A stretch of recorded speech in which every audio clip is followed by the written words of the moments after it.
Hello guys, welcome to my YouTube channel. आज की इस वीडियो में हम क्लास 9th के topic number 1 that is number system उसके बारे में पढ़ेंगे।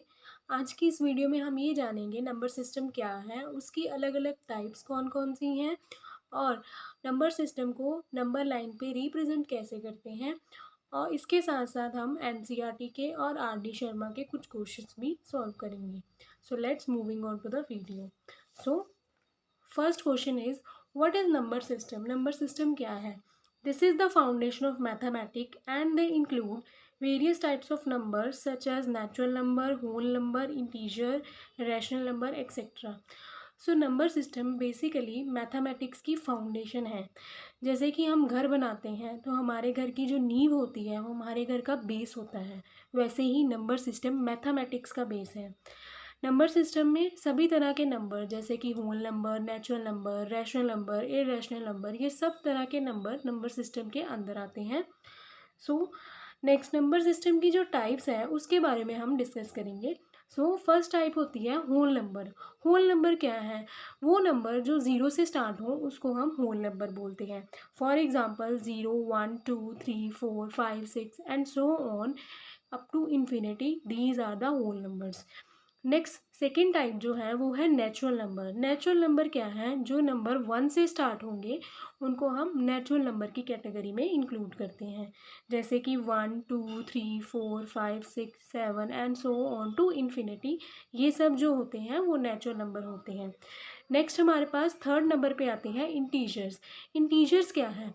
इंटीजर जो है वो बेसिकली होल नंबर और सभी तरह के होल नंबर और उनके नेगेटिव का कॉम्बिनेशन होता है, जैसे कि 0, 1, 2, 3, 4, ये तो सारे होल नंबर आ गए। इसके साथ साथ इसमें इसके नेगेटिव भी आएंगे, जैसे कि -1, -2, -3, ये सब के सब इंटीजर का पार्ट है। उसके बाद जो हमारी फोर्थ टाइप आती है वो होती है रेशनल नंबर। रेशनल नंबर क्या होते हैं? Numbers that can be express as p/q form, उसको हम बोल देते हैं रेशनल नंबर। इसमें एक बेसिक कंडीशन होती है that is q which is not equals to 0। अब p/q फॉर्म में रेशनल नंबर लिखे जाते हैं। इसमें p क्या होता है? हमारा न्यूमिनेटर एंड q क्या होता है? हमारा डिनोमिनेटर।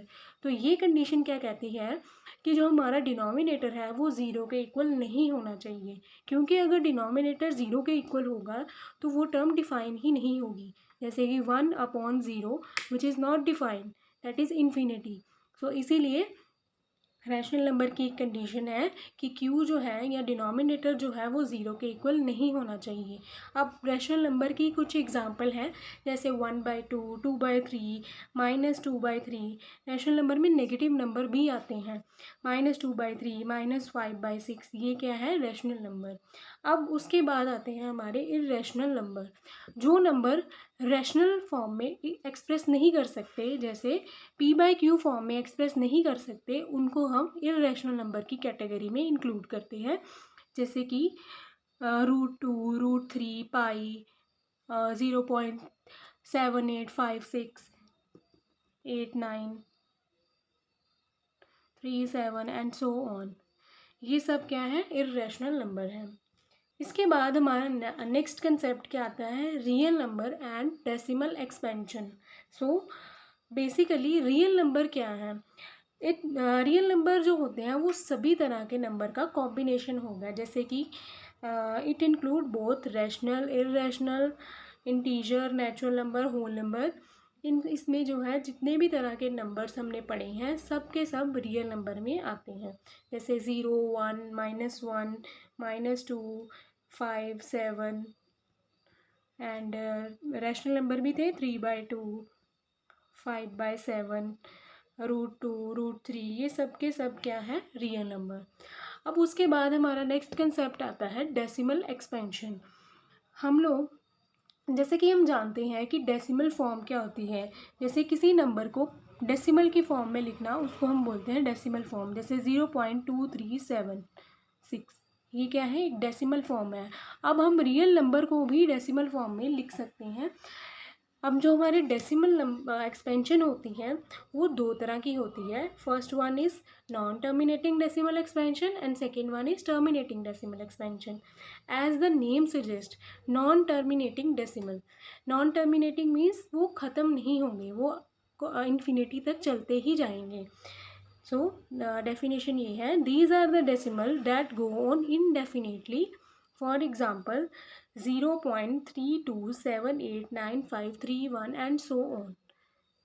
अब जो नंबर जो इन्फिनिटी तक चलते जाएं, कभी ख़त्म ना हो, उसको हम बोलते हैं नॉन टर्मिनेटिंग डेसिमल एक्सपेंशन. इसी के ऑपोजिट टर्मिनेटिंग डेसिमल एक्सपेंशन क्या होंगे, जो एक सर्टेन नंबर ऑफ डिजिट पे आके ख़त्म हो जाएंगे, जैसे कि 0.32, 0.3278.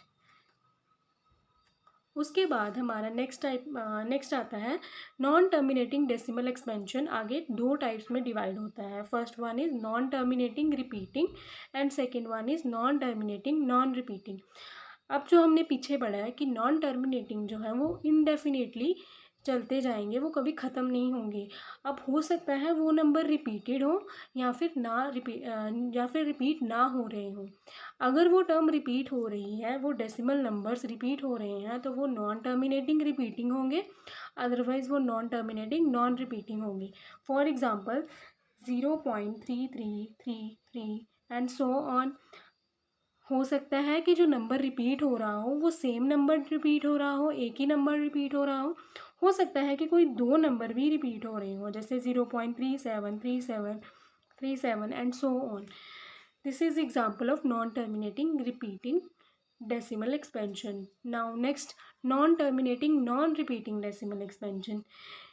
इसमें नंबर तो नॉन टर्मिनेटिंग होंगे, डेसिमल एक्सपेंशन तो नॉन टर्मिनेटिंग होगी, बट वो नॉन रिपीटिंग भी होगी, मीन्स वो रिपीट नहीं होगी. For example 0.375612 and so on. ये नॉन टर्मिनेटिंग नॉन रिपीटिंग की एग्जाम्पल है. इसमें ये नंबर इन्फिनिटी तक चलते जा रहे हैं, लेकिन इनमें से कोई भी नंबर रिपीट नहीं हो रहा. इसकी और एग्जांपल जैसे 0.10100100010001 एंड सो ऑन. ये भी नॉन टर्मिनेटिंग नॉन रिपीटिंग की एग्जांपल है. Now next we have important note, that is जो टर्मिनेटिंग डेसिमल नंबर होंगे और जो नॉन टर्मिनेटिंग रिपीटिंग डेसिमल्स होंगे वो रैशनल नंबर होते हैं, और जो non terminating non repeating decimal होंगे वो इर्रेशनल नंबर्स होते हैं. इनका यूज़ हम आगे अपने क्वेश्चंस में करेंगे. सो ये एक इम्पॉर्टेंट नोट है. नाउ नेक्स्ट हम अब एनसीईआरटी और आरडी शर्मा के क्वेश्चन सॉल्व करेंगे. Now first question is find 6 rational number between 3 and 4. अब हमने 3 और 4 के बीच में 6 रैशनल नंबर फाइंड आउट करने हैं. सो इसके लिए हम सबसे पहले एन फाइंड आउट करेंगे. एन बेसिकली क्या होता है, जितने रैशनल नंबर हमने फाइंड आउट करने हो वही चीज़ हमारा एन होता है. अब इस क्वेश्चन में 6 रैशनल नंबर बोले थे, तो एन किसके इक्वल होगा, 6 के इक्वल. नेक्स्ट पार्ट हम क्या करेंगे, n+1 फाइंड आउट करेंगे, that is 6+1 which is equal to 7. इसके बाद हम क्या करेंगे, जो हमारा n+1 आया है उसी से हम जिन दो टर्म्स के बीच में रैशनल नंबर फाइंड आउट करना हो उसको मल्टीप्लाई और डिवाइड करेंगे. नाउ हमने 3 और 4 के बीच में फाइंड आउट करना था रैशनल नंबर, तो हम 3 को 7 से मल्टीप्लाई और 7 से डिवाइड करेंगे, विच इज़ 21/7. नेक्स्ट हम 4 को 7 से मल्टीप्लाई और 7 से डिवाइड करेंगे, विच इज़ 28/7. नेक्स्ट अब इन दोनों के बीच में जो 6 नंबर्स होंगे वो हमारा आंसर हो जाएगा. Now the required answer is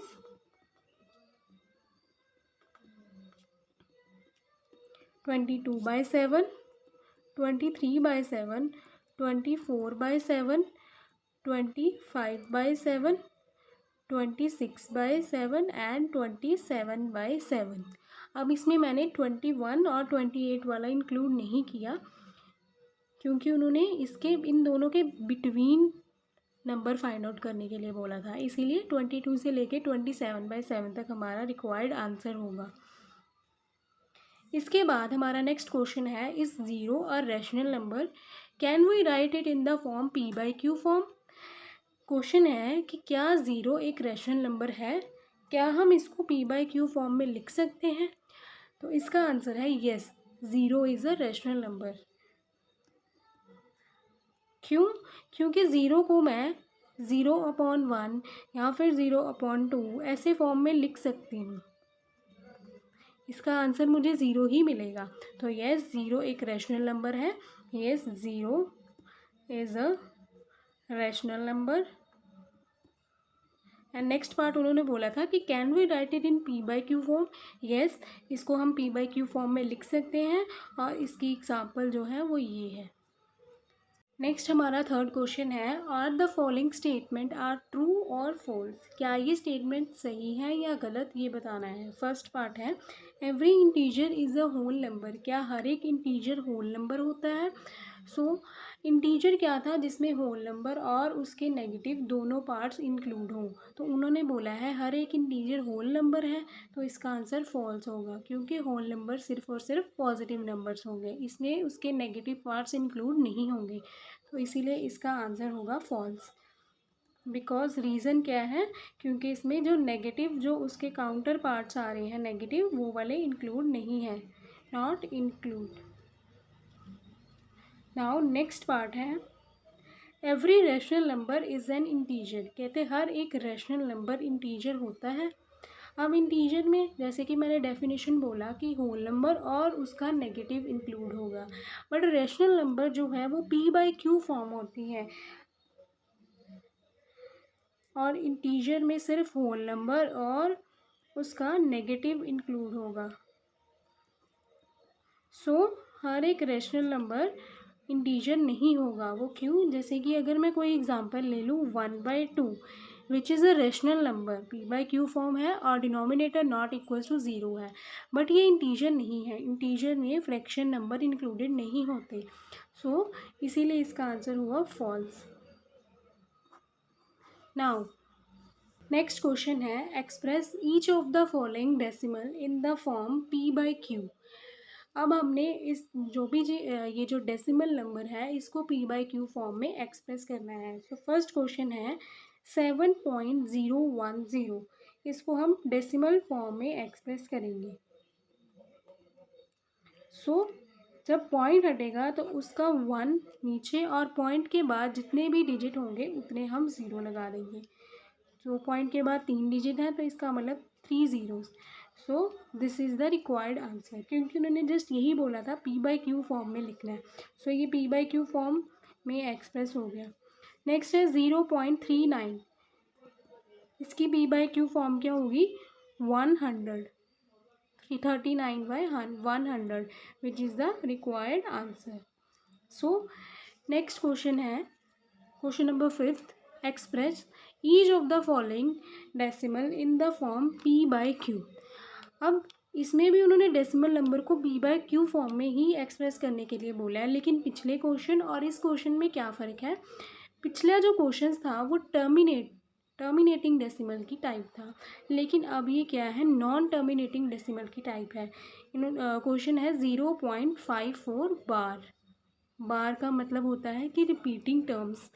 अब ये नॉन टर्मिनेटिंग डेसिमल्स की एग्जांपल है, तो इस क्वेश्चन में हम पी बाई क्यू फॉर्म में कैसे एक्सप्रेस करते हैं? सो फर्स्ट इसका सोल्यूशन क्या है? फर्स्ट हमें जो भी टर्म जिसको हमने पी बाई क्यू फॉर्म में चेंज करना है उसको हम x के इक्वल लेट कर लेंगे। Let x equals to 0.54 bar. Next bar का मतलब होता है कि वही टर्म रिपीट हो रही है, तो इसको मैं ऐसे भी लिख सकती हूँ 0.545454 एंड सो ऑन। इसको मैं फर्स्ट इक्वेशन का नाम दे दूँगी। नेक्स्ट अब मैं क्या करूँगी? इसको मैं मल्टीप्लाई करवाऊँगी, मल्टीप्लाई फर्स्ट बाय 100। अब मैंने 100 के साथ ही क्यों मल्टीप्लाई किया? ये टर्म मुझे कैसे पता लगी? ये टर्म मुझे बार की हेल्प से पता लगी। जब भी पॉइंट के बाद जो भी बार वाले डिजिट होंगे, अगर वो बार वाला डिजिट सिर्फ एक हुआ, जैसे अगर होता 0.3 बार, तो मैं उसको पॉइंट के बाद एक ही बार वाला डिजिट आया तो मैं उसको 10 से मल्टीप्लाई करती।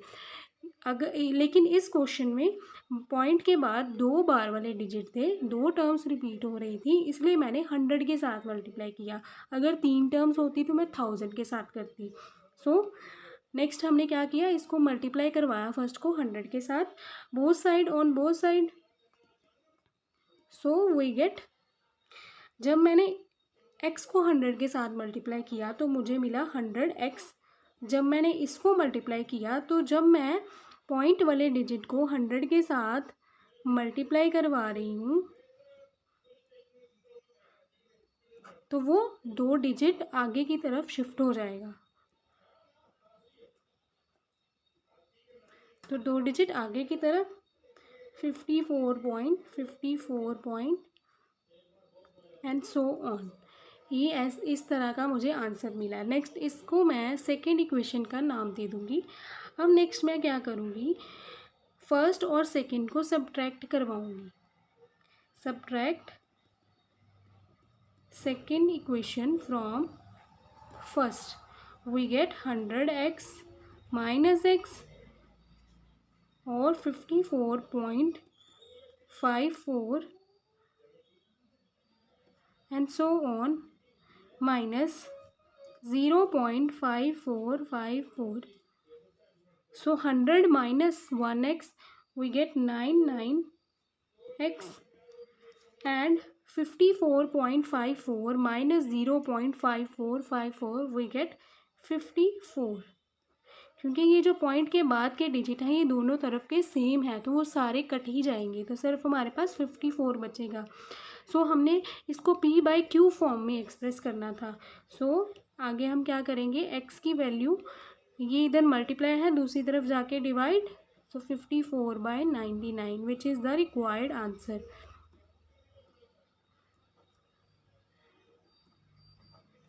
सो जो बार वाले डिजिट होते हैं उसको हम इस पैटर्न से p/q फॉर्म में चेंज करते हैं।